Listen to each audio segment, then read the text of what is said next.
Hi traders, welcome to another episode. Traders, अक्सर आप लोग market trend, key levels, support और रेजिस्टेंस आदि को आइडेंटिफाई करने में कंफ्यूज हो जाते हैं और सही जगह पर ट्रेड में एंट्री बनाने से चूक जाते हैं। आपको सही जगह एंट्री बनाने के लिए प्राइस एक्शन का बेसिक कॉन्सेप्ट क्लियर होना जरूरी है और बेसिक कॉन्सेप्ट में सबसे पहले आपको प्राइस का बिहेवियर रीड करना आना चाहिए कि प्राइस किस तरह से मूव करता है और मूव करते समय क्या स्ट्रक्चर बनाता है। और इन स्ट्रक्चर की फॉर्मेशन को आइडेंटिफाई करने के लिए पहले आपको इम्पॉर्टेंट स्विंग्स को आइडेंटिफाई करना आना चाहिए, तभी आप मार्केट का ट्रेंड निकाल पाएंगे और परफेक्ट की लेवल, सपोर्ट और रेजिस्टेंस ड्रॉ कर पाएंगे और सही जगह एंट्री बना पाएंगे। तो ट्रेडर्स, हम प्राइस एक्शन को एक्सप्लोर करने जा रहे हैं बेसिक से एडवांस तक, और आज इस वीडियो में इन टॉपिक को कवर करने जा रहा हूं। यह बेस कॉन्सेप्ट्स हैं और बाकी के सारे एडवांस कॉन्सेप्ट इन्हीं पर बेस्ड है। सबसे पहले इनको समझना जरूरी है। यह वीडियो ट्रेलर रहेगा कंप्लीट सीरीज का। यदि आप लोग इन कॉन्सेप्ट्स को सीखने में इंटरेस्टेड होंगे और इस वीडियो को रिस्पॉन्स दिखाएंगे तो मैं बहुत ही जल्द कवर करूंगा एडवांस कॉन्सेप्ट को। बस आपका काम इतना है कि वीडियो को 5000 लाइक करके प्यार दिखाना है और कमेंट करके रिस्पॉन्स शो करना है कि आप वाकई में इंटरेस्टेड है एडवांस नॉलेज प्राप्त करने में।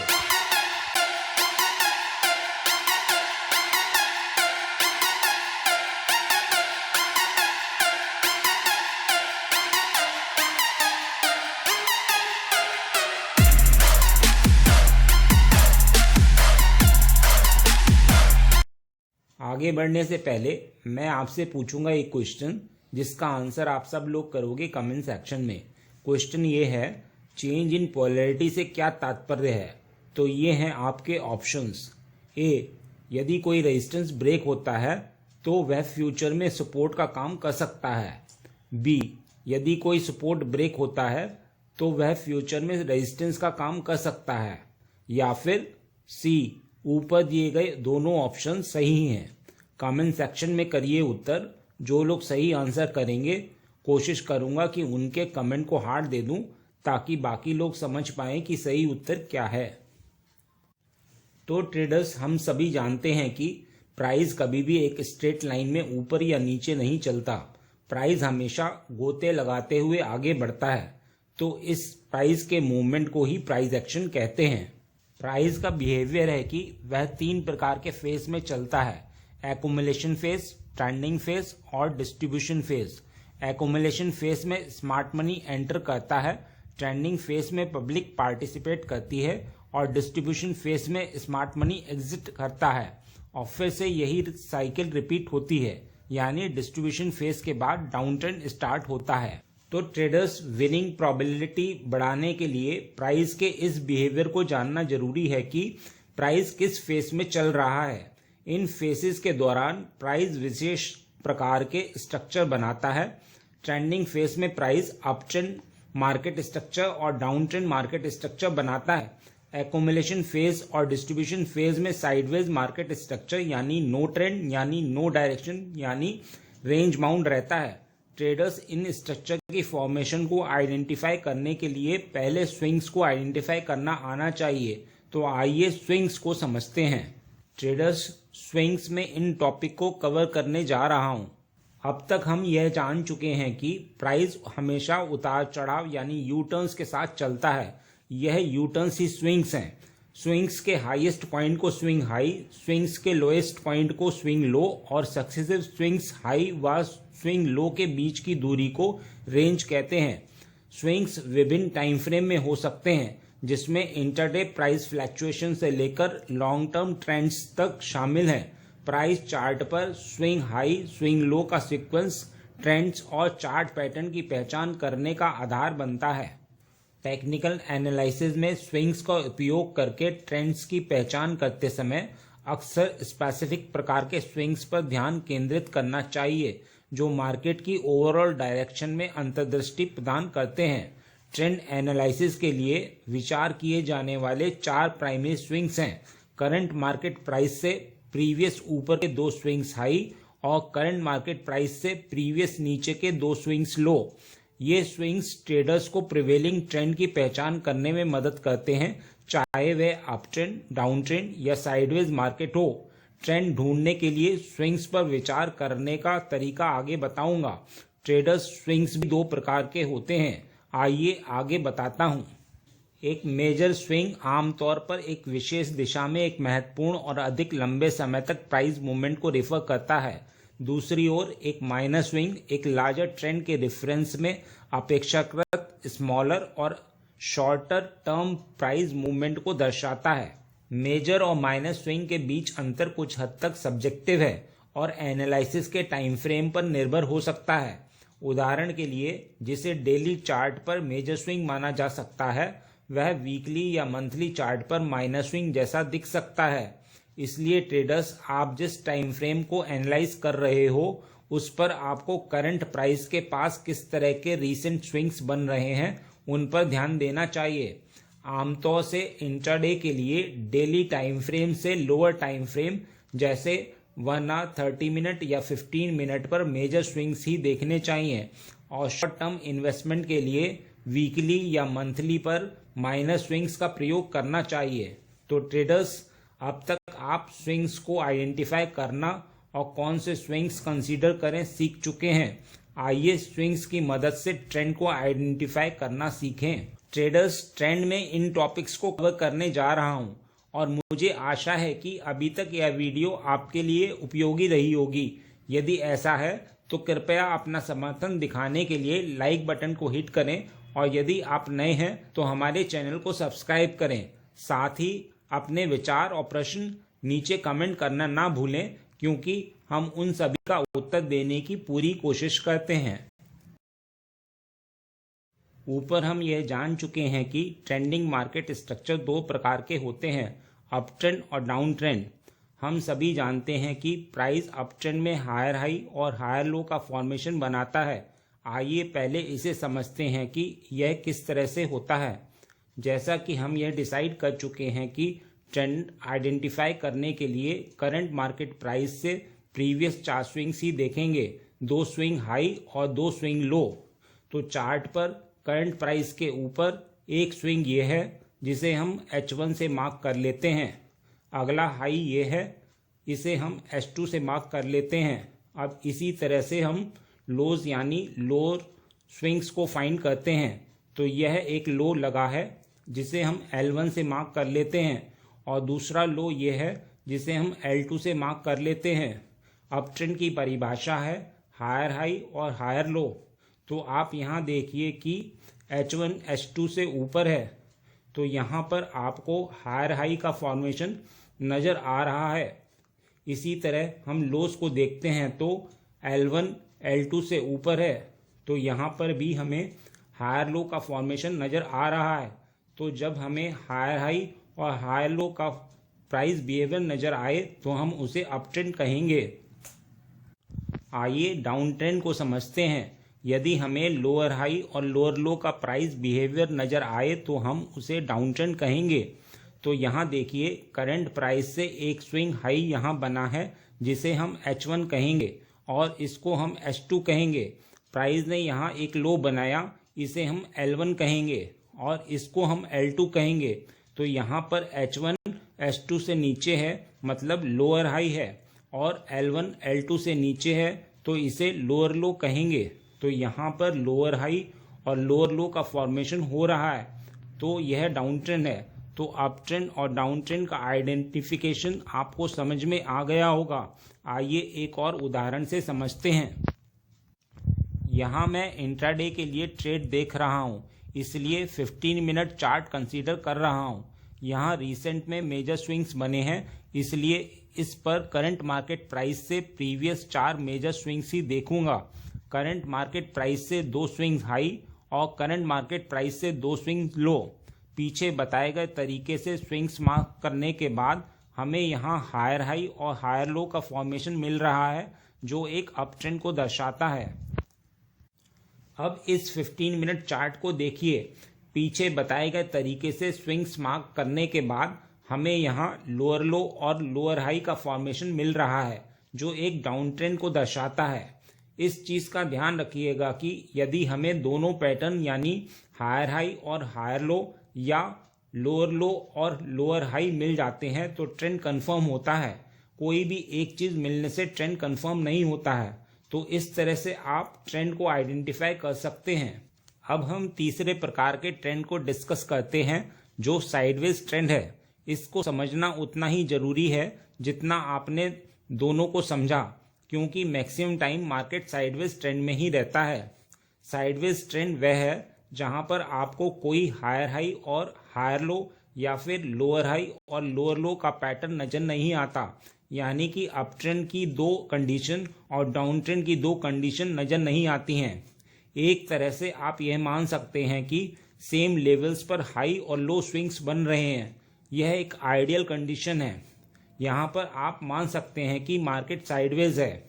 दूसरी तरह आप यह मान सकते हैं कि स्विंग्स हाई और लो के बीच बन रहे हैं। यह एक अनआइडियल सिचुएशन है।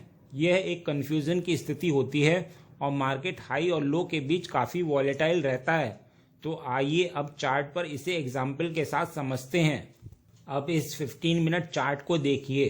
पीछे बताए गए तरीके से स्विंग्स मार्क करने के बाद हमें यहाँ हायर लो और लोअर हाई का फॉर्मेशन मिल रहा है जो किसी भी पैटर्न को फॉलो नहीं करता है। तो जहाँ पर क्लियर हाई और लो के फॉर्मेशन नहीं होते उसे हम साइडवेज ट्रेंड कहते हैं। अब इस 15 मिनट चार्ट को देखिए। पीछे बताए गए तरीके से स्विंग्स मार्क करने के बाद हमें यहाँ हाई हाई और लोअर लो का फॉर्मेशन मिल रहा है जो किसी भी पैटर्न को फॉलो नहीं करता है। तो जहां पर क्लियर हाई और लो के फॉर्मेशन नहीं होते उसे हम साइडवेज ट्रेंड कहते हैं। अब इस 15 मिनट चार्ट को देखिए। पीछे बताए गए तरीके से स्विंग्स मार्क करने के बाद हमें यहाँ इक्वल हाई और हायर लो का फॉर्मेशन मिल रहा है जो किसी भी पैटर्न को फॉलो नहीं करता है। तो जहां पर क्लियर हाई और लो के फॉर्मेशन नहीं होते उसे हम साइडवेज ट्रेंड कहते हैं। अब इस 15 मिनट चार्ट को देखिए। पीछे बताए गए तरीके से स्विंग्स मार्क करने के बाद हमें यहाँ इक्वल लो और लोअर हाई का फॉर्मेशन मिल रहा है जो किसी भी पैटर्न को फॉलो नहीं करता है। तो जहाँ पर क्लियर हाई और लो के फॉर्मेशन नहीं होते उसे हम साइडवेज ट्रेंड कहते हैं। तो अब तक आप समझ गए होंगे कि ट्रेंड क्या होता है और इसे कैसे आइडेंटिफाई किया जाता है। मार्केट में ट्रेंड के अगेंस्ट नहीं लेनी चाहिए। यदि आप ट्रेंड के अगेंस्ट जाते हैं तो टारगेट आपको बहुत छोटे मिलेंगे और स्टॉप लॉस होने के चांसेस ज़्यादा रहेंगे। यदि हम ब्रेकआउट और दूसरे सेटअप्स पर ट्रेंड पर नज़र रखते हैं और ट्रेंड की दिशा में ट्रेड लेते हैं तो हम एक्यूरेसी रख सकते हैं। जैसे यदि अप ट्रेंड के बाद कंसोलिडेशन हो रहा है तो हम ब्रेकआउट ट्रेड ही लेंगे। ब्रेकडाउन ट्रेड के लिए कम क्वांटिटी या छोटे रिस्क के साथ ही ट्रेड करेंगे। यदि मार्केट साइडवेज है तो रिवर्सल ट्रेड ले सकते हैं। ट्रेंड यह दर्शाता है कि सपोर्ट और रेजिस्टेंस में कौन ज़्यादा स्ट्रांग है। अप ट्रेंड में सपोर्ट स्ट्रांग होते हैं और डाउन ट्रेंड में रेजिस्टेंस स्ट्रांग होते हैं। ट्रेडर्स कैंडलस्टिक्स में इन टॉपिक को कवर करने जा रहा हूं और मुझे आशा है कि अभी तक यह वीडियो आपके लिए उपयोगी रही होगी। यदि ऐसा है तो हमें मोटिवेट करने के लिए लाइक बटन को हिट करें और यदि आप नए हैं तो हमारे चैनल को सब्सक्राइब करें। साथ ही अपने विचार और प्रश्न नीचे कमेंट करना ना भूलें, क्योंकि हम उन सभी का उत्तर देने की पूरी कोशिश करते हैं। तो ट्रेडर्स, प्राइस जब भी की लेवल यानी सपोर्ट या रेजिस्टेंस के पास आता है तब हम प्राइस एक्शन और कैंडलस्टिक को देखकर ट्रेंड के साथ ट्रेड लेते हैं। तो इसके लिए हमें कैंडल फॉर्मेशन का बेसिक कॉन्सेप्ट क्लियर होना चाहिए। तो आइए पहले कैंडलस्टिक का बेसिक फॉर्मेशन समझ लीजिए। कोई भी कैंडल में ओपन, हाई, लो और क्लोज होते हैं। हाई और लो के डिस्टेंस को उस कैंडल का रेंज कहा जाता है। यदि यह बेसिक आपको क्लियर है तो कोई भी कैंडलस्टिक पैटर्न में आपको यह जानना जरूरी है कि उस कैंडल का टोटल रेंज के कंपैरिजन में क्लोज कहां पर हो रहा है।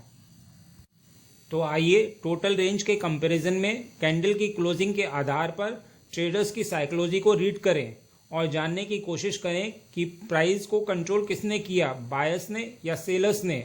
जैसे इस कैंडल में आप देख सकते हैं कि प्राइस की क्लोजिंग टोटल रेंज के कंपैरिजन में हाई के नज़दीक हुई है, तो यहाँ प्राइस को बायस ने कंट्रोल किया है। यह एक बुलिश कैंडल है। इस आधार पर इसमें हम बाइंग अपॉर्चुनिटी ही ढूंढेंगे। इस कैंडल को देखिए, यह एक ग्रीन कैंडल है, लेकिन प्राइस की क्लोजिंग टोटल रेंज के कंपैरिजन में लो के नज़दीक हुई है, तो यहाँ प्राइस को सेलर्स ने कंट्रोल किया है। यह एक बेरिश कैंडल है, भले ही इसका कलर ग्रीन है। इस आधार पर इसमें हम सेलिंग अपॉर्चुनिटी ही ढूंढेंगे। अब आप इन दोनों कैंडल को देखिए, इसमें एक ग्रीन कैंडल है और एक रेड कैंडल है, लेकिन दोनों ही अपने टोटल रेंज के कंपैरिजन में मिडिल के आसपास ही क्लोज हुई हैं। मतलब इस कैंडल के फॉर्मेशन के दौरान ना तो बायर्स और ना ही सेलर्स कंट्रोल कर पाए हैं, तो यहाँ पर इंडिसीजन टाइप का एक प्राइस एक्शन हुआ है। इस आधार पर इसमें कोई ट्रेड एंट्री नहीं बनती है। तो ट्रेडर्स, आप समझ गए होंगे कि ट्रेडर्स साइकोलॉजी के आधार पर सिर्फ 3 तरह की कैंडल होती हैं, बुलिश, बियरिश और इनडिसिसिव, और कैंडल्स का कलर कोई महत्व नहीं रखता है। एंट्री लेते समय traders mainly 3 bullish candlestick patterns व 3 बियरिश कैंडलस्टिक पैटर्न्स का यूज करते हैं। सिंगल कैंडलस्टिक में हैमर का बुलिश ट्रेड लेने में करते हैं और शूटिंग स्टार का बियरिश ट्रेड लेने में करते हैं। डबल कैंडलस्टिक पैटर्न में बुलिश इनगल्फिंग का बुलिश ट्रेड लेने में और बियरिश इनगल्फिंग का बियरिश ट्रेड लेने में करते हैं। ट्रिपल कैंडलस्टिक पैटर्न में मॉर्निंग स्टार का बुलिश ट्रेड लेने में और इवनिंग स्टार का बियरिश ट्रेड लेने में करते हैं। मेरी सलाह में एंट्री बनाते समय हमेशा डबल और ट्रिपल कैंडलस्टिक पैटर्न का ही यूज करना चाहिए, क्योंकि इनका सक्सेस रेट अधिक होता है। और भी यदि आप इन पैटर्न को ब्लेंडिंग टेक्निक से देखें तो यह पैटर्न अपने में पूर्ण बुलिश या बेरिश संकेत देते हैं। आइए सपोर्ट और रेजिस्टेंस को समझते हैं। ट्रेडर्स, सपोर्ट एंड रेजिस्टेंस में इन टॉपिक को कवर करने जा रहा हूं और मुझे आशा है कि अभी तक यह वीडियो आपके लिए उपयोगी रहा होगा। यदि ऐसा है तो कृपया अपना समर्थन दिखाने के लिए लाइक बटन को हिट करें और यदि आप नए हैं तो हमारे चैनल को सब्सक्राइब करें। साथ ही अपने विचार और प्रश्न नीचे कमेंट करना ना भूलें, क्योंकि हम उन सभी का उत्तर देने की पूरी कोशिश करते हैं। तो ट्रेडर्स, सपोर्ट व प्राइस लेवल है जिस पर मार्केट को हिस्टोरिकल रूप से नीचे गिरने में कठिनाई होती है। यह टेक्निकल एनालिसिस में पोटेंशियल लेवल्स की पहचान करने के लिए वाइडली उपयोग किया जाने वाला एक कॉन्सेप्ट है, जिस पर बाइंग में रुचि उभर सकती है और प्राइस को और गिरने से रोका जा सकता है। सपोर्ट लेवल्स को अक्सर उन एरियाज के रूप में देखा जाता है जहां डिमांड का कॉन्सेंट्रेशन होता है। इसी प्रकार रेजिस्टेंस वह प्राइस लेवल है जिस पर मार्केट को हिस्टोरिकल रूप से ऊपर उठने में कठिनाई होती है। यह टेक्निकल एनालिसिस में पोटेंशियल लेवल्स की पहचान करने के लिए एक की कॉन्सेप्ट है जिस पर सेलिंग में रुचि उभरती है और प्राइस को बढ़ने से रोकती है। रेजिस्टेंस लेवल्स को अक्सर उन एरियाज के रूप में देखा जाता है जहां सप्लाई का कंसंट्रेशन होता है। टेक्निकल एनालिसिस में सपोर्ट और रेजिस्टेंस महत्वपूर्ण कॉन्सेप्ट है और उन्हें विभिन्न फैक्टर्स और टूल्स के माध्यम से पहचाना जा सकता है। यहाँ कुछ की एलिमेंट शेयर कर रहा हूँ जो सपोर्ट और रेजिस्टेंस की तरह कार्य कर सकते हैं। स्पेसिफिक प्राइस लेवल्स पर खींची गई हॉरिजॉन्टल लाइंस जहां प्राइस को हिस्टोरिकल रूप से सपोर्ट या रेजिस्टेंस मिला है, महत्वपूर्ण बैरियर्स के रूप में कार्य कर सकती हैं। ये लेवल्स प्रीवियस प्राइस एक्शन पर आधारित होते हैं और अक्सर ट्रेडर्स द्वारा एंट्री और एग्जिट पॉइंट निर्धारित करने के लिए उपयोग किए जाते हैं। स्पेसिफिक लेवल्स को पिन पॉइंट करने की बजाय ट्रेडर्स अक्सर सपोर्ट और रेजिस्टेंस को जोन या एरिया के रूप में मानते हैं जहां प्राइस प्रतिक्रिया करता है। यह अप्रोच स्वीकार करता है कि मार्केट हमेशा स्पेसिफिक लेवल्स का पालन करने में प्रिसाइज नहीं होते हैं। ट्रेंड लाइन प्राइस चार्ट पर हाई या लो स्विंग्स के साथ खींची जाती हैं जो डायनेमिक सपोर्ट या रेजिस्टेंस के रूप में कार्य कर सकती हैं। एक अप ट्रेंड में असेंडिंग लोज के साथ खींची गई ट्रेंड लाइन सपोर्ट के रूप में कार्य कर सकती है, जबकि एक डाउन ट्रेंड में डिसेंडिंग हाइज के साथ खींची गई ट्रेंड लाइन रेजिस्टेंस के रूप में कार्य कर सकती है। एक्सपोनेंशियल मूविंग एवरेज विशेष रूप से वाइडली फॉलो किया जाने वाला 50 EMA है जो डायनेमिक सपोर्ट या रेजिस्टेंस के रूप में कार्य कर सकता है। प्राइस अक्सर तब प्रतिक्रिया करता है जब यह इन मूविंग एवरेज के करीब पहुंचता है या इन्हें क्रॉस करता है। राउंड नंबर्स और साइकोलॉजिकल रूप से महत्वपूर्ण लेवल्स जैसे ऑयल के लिए $50 के मल्टीपल या किसी इंडेक्स के लिए 500 के मल्टीपल अक्सर सपोर्ट या रेजिस्टेंस के रूप में कार्य करते हैं। ट्रेडर्स और इन्वेस्टर्स इन लेवल्स पर ध्यान देते हैं, जिससे बाइंग या सेलिंग एक्टिविटी में वृद्धि होती है। फिबोनाची रिट्रेसमेंट लेवल्स जैसे कि 38.2%, 50% और 61.8% आमतौर पर पोटेंशियल सपोर्ट या रेजिस्टेंस लेवल्स के रूप में उपयोग किए जाते हैं। ट्रेडर्स इन लेवल्स को उन एरियाज की पहचान करने के लिए करते हैं जहां प्राइस करेक्शन में बाइंग या सेलिंग में रुचि आ सकती है। यह ध्यान रखना महत्वपूर्ण है कि ये एलिमेंट्स स्ट्रॉन्ग सपोर्ट और रेजिस्टेंस लेवल्स बनाने के लिए इंडिविजुअली या कॉम्बिनेशन में कार्य कर सकते हैं। प्राइस चार्ट पर की लेवल्स की पहचान करने और इन्फॉर्म ट्रेडिंग डिसीजन लेने के लिए ट्रेडर्स अक्सर इन एलिमेंट्स और फैक्टर्स को कंबाइन करके प्रयोग करते हैं। जितनी अधिक बार सपोर्ट या रेजिस्टेंस लेवल का टेस्ट किया जाता है, वह उतना ही कमजोर हो जाता है। यह सिद्धांत इस धारणा पर आधारित है कि किसी लेवल का बार बार टेस्ट उसे कमजोर कर देता है, क्योंकि प्रत्येक टेस्ट उस एरिया में बाय या सेल के इंटरेस्ट को एब्जॉर्ब करता है। इस चार्ट में देखिए, यहाँ रेजिस्टेंस लेवल को कई बार टेस्ट किया जाता है, जिसका मतलब है कि सेलर प्राइस को उस लेवल से ऊपर बढ़ने से रोकने के लिए लगातार कोशिश कर रहे हैं। लेकिन लेवल के बार बार टेस्ट से कई ट्रेडर्स पहले से ही इस स्पेसिफिक प्राइस पर मार्केट में पार्टिसिपेट कर रहे हैं और उनके सेल के ऑर्डर भरे जा रहे हैं। जितना संभव हो उतने सिग्निफिकेंट पॉइंट्स को जोड़कर प्राइस चार्ट पर एक ट्रेंड लाइन या हॉरिजॉन्टल लाइन खींचें। मैक्सिमम पॉइंट्स को जोड़ने से चार्ट पर किसी ट्रेंड या की लेवल के एग्जिस्टेंस को कंफर्म करने में मदद मिलती है। चेंज इन पोलैरिटी इस विचार को रिफर करता है कि एक बार रेजिस्टेंस लेवल ब्रीच होने पर यह सपोर्ट लेवल बन सकता है, और इसके विपरीत यानी सपोर्ट लेवल ब्रीच होने पर रेजिस्टेंस के रूप में कार्य कर सकता है। इस चार्ट को देखिए, यहाँ प्राइस लेवल जो रेजिस्टेंस के रूप में कार्य कर रहा है, वह ब्रेक होने पर सपोर्ट के रूप में कार्य कर सकता है। आगे देखिए प्राइस ने कैसे मूव किया। Higher time frame support and resistance और lower time frame support and resistance price chart पर लेवल्स को रिफर करते हैं, जिन्हें अलग अलग टाइम फ्रेम के आधार पर पहचाना जाता है। ट्रेडर्स अक्सर मार्केट का कॉम्प्रिहेंसिव व्यू हासिल करने और सिग्निफिकेंट लेवल्स की पहचान करने के लिए मल्टीपल टाइम फ्रेम्स पर एनालिसिस करते हैं, जो प्राइस मूवमेंट को प्रभावित कर सकते हैं। हायर टाइम फ्रेम सपोर्ट और रेजिस्टेंस लेवल्स की पहचान लॉन्गर टाइम फ्रेम जैसे डेली, वीकली या मंथली चार्ट पर की जाती है। इन लेवल्स को अधिक महत्वपूर्ण माना जाता है और प्राइस मूवमेंट्स पर इनका अधिक स्थायी प्रभाव हो सकता है। हायर टाइम फ्रेम सपोर्ट और रेजिस्टेंस लेवल्स अधिक स्ट्रॉन्ग होते हैं और इन पर शॉर्ट टर्म फ्लक्चुएशन की संभावना कम होती है। हायर टाइम फ्रेम लेवल्स का उपयोग अक्सर स्विंग ट्रेड्स, पोजिशनल ट्रेड्स और इन्वेस्टिंग पर्पस के लिए किया जाता है, यानी लॉन्ग टर्म प्रोस्पेक्टिव के लिए किया जाता है। लोअर टाइम फ्रेम सपोर्ट और रेजिस्टेंस लेवल्स की पहचान शॉर्टर टाइम फ्रेम जैसे 1 आवर, 30 मिनट या 15 मिनट टाइम चार्ट पर की जाती है। ये लेवल्स अधिक क्षणिक हो सकते हैं और शॉर्ट टर्म मार्केट डायनेमिक्स के अधीन हो सकते हैं। डे ट्रेडर्स अक्सर इंटरडे ट्रेडिंग डिसीजन लेने के लिए लोअर टाइम फ्रेम के सपोर्ट और रेजिस्टेंस लेवल्स पर ध्यान केंद्रित करते हैं। अधिक बार टेस्ट किया गया और कम बार टेस्ट किया गया सपोर्ट और रेजिस्टेंस से मतलब उन नंबर ऑफ टाइम्स को रिफर करता है जब प्राइस चार्ट पर किसी पर्टिकुलर लेवल को टच या अप्रोच करता है। टेस्ट की फ्रीक्वेंसी सपोर्ट या रेजिस्टेंस लेवल्स की स्ट्रेंथ या वीकनेस को प्रभावित कर सकती है। अधिक बार टेस्ट किए गए लेवल्स को स्ट्रॉन्ग समझा जाता है। यदि ऐसे लेवल पर ब्रेकआउट होता है तो इसे अधिक महत्वपूर्ण इवेंट के रूप में माना जाता है। यह मार्केट डायनेमिक्स में बदलाव या ट्रेंड डायरेक्शन में संभावित बदलाव का संकेत दे सकता है। लेटेस्ट सपोर्ट और रेजिस्टेंस लेवल्स वे हैं जिनकी पहचान सबसे रीसेंट प्राइस एक्शन के आधार पर की जाती है।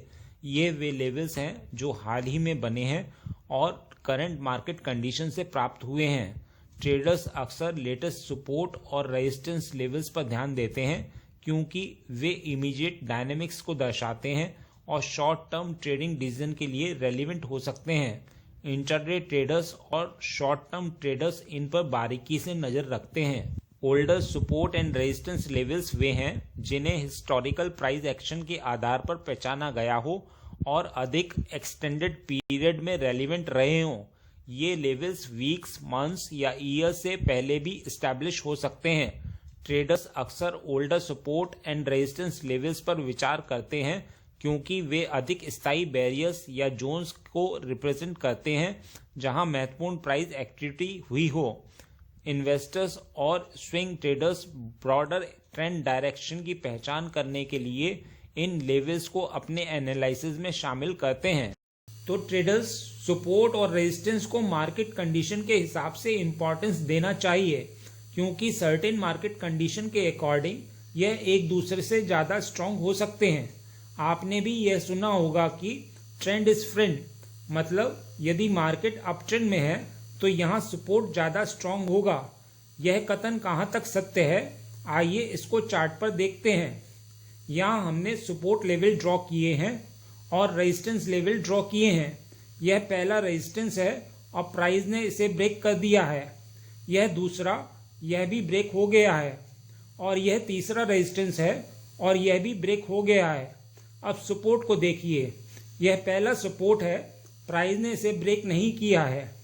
यह दूसरा, यह भी ब्रेक नहीं हुआ है। यह तीसरा, यह भी ब्रेक नहीं हुआ है। तो आप देख सकते हो कि अप ट्रेंड में जो सपोर्ट होता है वो ब्रेक नहीं होता है क्योंकि अप ट्रेंड हायर हाई और हायर लो का फॉर्मेशन है। इसलिए अप ट्रेंड में सपोर्ट लेवल रेजिस्टेंस लेवल से ज़्यादा स्ट्रांग होता है और हम सपोर्ट को ही अपना की लेवल मानते हैं। इसी तरह डाउन ट्रेंड में रेजिस्टेंस सपोर्ट से ज़्यादा स्ट्रांग होता है। यह कथन कहाँ तक सत्य है, आइए इसको चार्ट पर देखते हैं। यहाँ देखिए, यह रेजिस्टेंस हैं और यह सपोर्ट हैं। प्राइस यहाँ सपोर्ट को ब्रेक करता है, फिर यहाँ, लेकिन प्राइस यहाँ रेजिस्टेंस को रिस्पेक्ट करता है, उसे ब्रेक नहीं करता क्योंकि डाउन ट्रेंड में लोअर हाई और लोअर लो का फॉर्मेशन होता है। इसलिए डाउन ट्रेंड में रेजिस्टेंस सपोर्ट से ज़्यादा स्ट्रांग होता है और हम रेजिस्टेंस को ही अपना की लेवल मानते हैं। लेकिन सवाल यह उठता है कि हम सपोर्ट और रेजिस्टेंस ड्रॉ कैसे करें, आइए इसे भी समझते हैं। यहाँ देखिए, मार्केट अप ट्रेंड में है तो अप ट्रेंड में हम सपोर्ट को की लेवल मानेंगे, तो हमें यहाँ सपोर्ट लेवल ड्रॉ करना है। तो इसके लिए हमें करंट प्राइस से प्रीवियस के दो रीसेंट लोअर स्विंग्स को देखना होगा। तो यह एक लोअर स्विंग पॉइंट है और यह एक लोअर स्विंग है। अब हम इन स्विंग्स पर सपोर्ट लेवल को जोन के रूप में ड्रॉ करेंगे जिससे कि हमें मैक्सिमम टच मिल सके, कुछ इस प्रकार। याद रखिएगा, सपोर्ट और रेजिस्टेंस कोई स्ट्रेट लाइन नहीं होते, यह एक जोन होते हैं।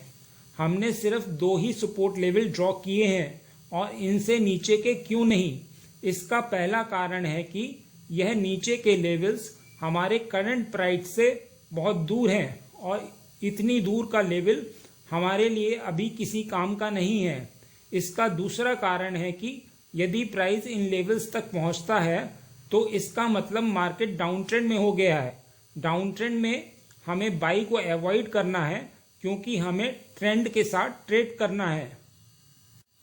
आइए एक और उदाहरण देखते हैं। तो यहाँ मार्केट डाउन ट्रेंड में है, तो डाउन ट्रेंड में हम रेजिस्टेंस को की लेवल मानेंगे, तो हमें यहाँ रेजिस्टेंस लेवल ड्रॉ करना है।